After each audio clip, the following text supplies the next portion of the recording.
A lot of WooCommerce store owners need to place orders on behalf of their customers, whether it's over the phone, by email, or live chat. The problem is that WooCommerce's manual order setup is really clunky to use out of the box. It's actually easier to just open up your shop in an incognito window and find all of the products that you need to add one by one, and then sending that order to the customer. It works, but it can be really slow. So today I'll show you two different things. First, I'll show you what WooCommerce can do natively and how to create manual orders within WooCommerce. And then I'll show you a more efficient way to actually set up the order creation step so that sending out these orders to customers doesn't take all day.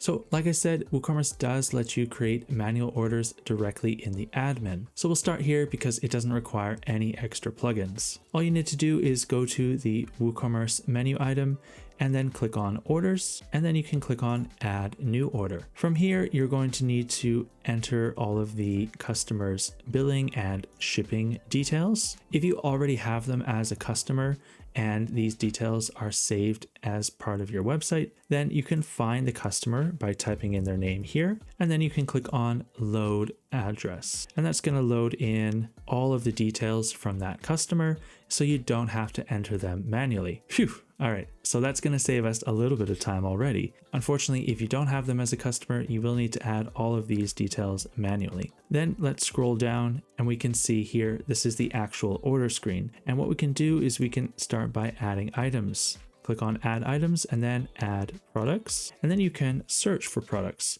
You can already see though, there's a little bit of a problem here as I can find some products by searching for them, but I need to know either the product name or the product SKU in order to find these products. And there's no kind of catalog for me to go through.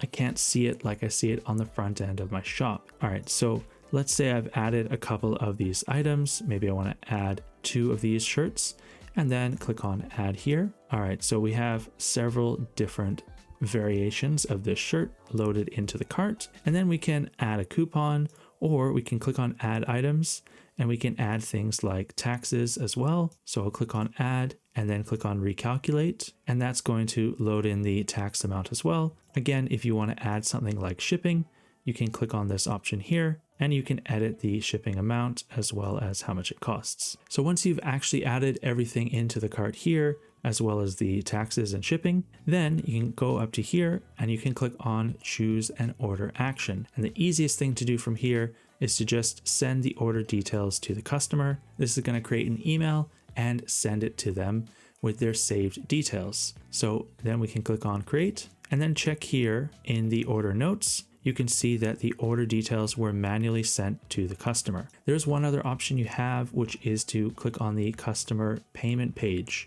Now, if you do that and you're logged in as the admin, then you won't actually be able to see this checkout. What you'll see instead is a page that looks like this, where you have an error screen. That's because the checkout wants to know if you are actually the customer who is paying for this. And as the admin of your site being logged in, you won't be able to see this page like the customer would see it. So what you'll have to do instead is open up an incognito window, and then you can actually view this page and check that everything is correct on the customer side. You can also see what different payment options they have, and they can basically pay using any payment providers that you have already loaded on your site. Now, this method can be okay if all you're doing is just filling out the occasional order for a customer, but if you're doing this every day, or if you have a whole sales team loading up orders for customers over the phone, then this is definitely not the best way to set up these orders. And that's why I recommend creating a front-end order form that you and your staff can access, find all the products that you need, load them into the cart very quickly, and then do the same steps as before to send the cart over to the customer for them to pay for and order their products. This specific method that I'm referring to uses WooCommerce Product Table, which is a plugin from Barn2. With it, you can create this kind of one-page order form where everything is filterable, searchable, and you can add multiple products to the cart from the table without having to go to each individual product page. You can then choose to hide this table from public view so only your sales team and the admins of your site can access it, but it's still much more usable than the default admin options. You can try a live demo of this plugin by visiting the link in the description below. If you do choose to purchase, it also comes with a 30-day money-back guarantee, so if you're not entirely happy with it, you can always get a refund.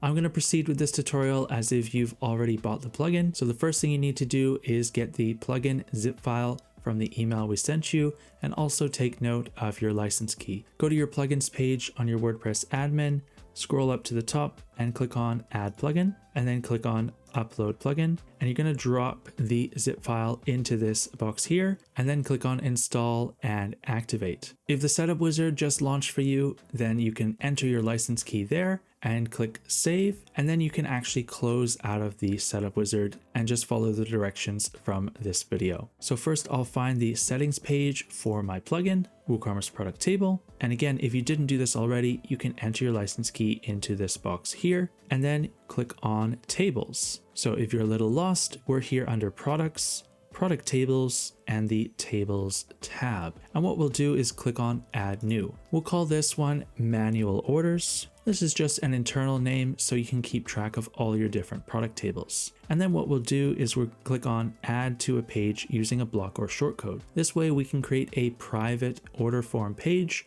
that none of our customers can see, but our own staff can access. And we'll add the table using the shortcode. We want to display all of our products in this table so that everything can be found. And then we'll click on Next. Now, these table columns can be kind of important. It can help you to narrow down and find what you're looking for really quickly. If images are important to you, then you can leave those in there. But some products really don't require images, and you might just want to get rid of that and save the space for something else. For example, it might be really important to have the SKU of the product. You can click on Add and then Done, and that adds the new column. You can also rearrange the columns by dragging them like this. So at the moment we have image, name, summary, SKU, price, and buy. And the price is perhaps not the most important thing for this use case, but it's still always useful to have. And the buy column is absolutely essential, as that allows us to add the items to the cart. Have a look through the other table columns and see if there's anything else you like the look of. If you have any custom fields, then they'll also show up in this list. To keep things simple, I'm going to leave them the way they are and click on Next. All right, let's review our different add to cart methods. There are cart buttons and checkboxes. You can also select both if you want to. The way it works is a button will add one item per click, and the checkboxes, you can select multiple different items and then add them all at once. You should also show a quantity picker for each product so that your sales team can add more than one of a particular item at a time. Showing variations as a drop-down list is also a good idea because that will mean that the table doesn't get cluttered up with hundreds of different variations of the same item. Then let's click on Next, and if you enable lazy load, this may impact performance a little bit. So in this case, I would not recommend it unless you're having serious issues with the table not loading properly. Finally, search and sort is also very important because this is going to allow you to find what you're looking for in a much quicker way. So let's choose things like the product categories, product tags. Perhaps you also want to filter for brands. And there are some other things like your different attributes and custom taxonomies. I'm thinking that this will be enough for now, but we're also going to choose how we sort the products.